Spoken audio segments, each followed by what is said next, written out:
These who were crossing over from Bangladesh were killed by the 2nd Division of the Army in Dhubri, and a lot of explosives, including RDX, were seized from these jihadis. Now, what we understand is that these jihadis were coming to Guwahati and they were planning a series of blasts. Of course, their counterparts in Guwahati were never arrested, and therefore, perhaps what intelligence officials are now looking at is perhaps there was some kind of a link between those jihadis who were killed and the blast that happened now. There is also a possibility that these blasts could have happened a little earlier, but because of the fact that these people were killed, the blasts were delayed. Also at the same time, like Shashi and Shumon was saying, from what we understand, the Ulfa's 28th battalion has been completely decimated.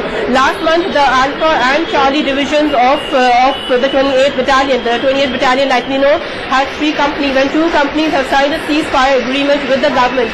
That is in all about 250 cadre. So Ulfa finds itself decimated.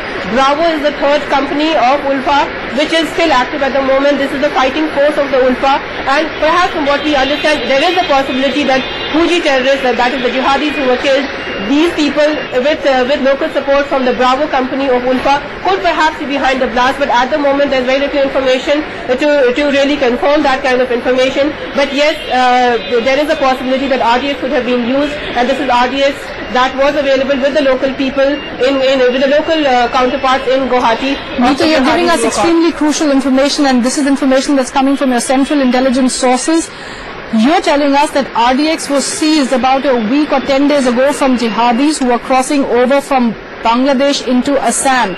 If this information was known to the central intelligence agencies that RDX had been seized, clearly the state intelligence would also be in the loop. The state police would be in the loop. If you have RDX being seized in fairly large quantities, shouldn't the state be on high alert? Shouldn't these kind of blasts be anticipated then?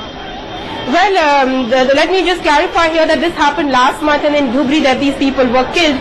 But yes, when I asked some people in the intelligence setup, they said that they didn't have any information that these blasts would happen. But it's really too early to say whether this is an intelligence failure or what really the status was. But the fact remains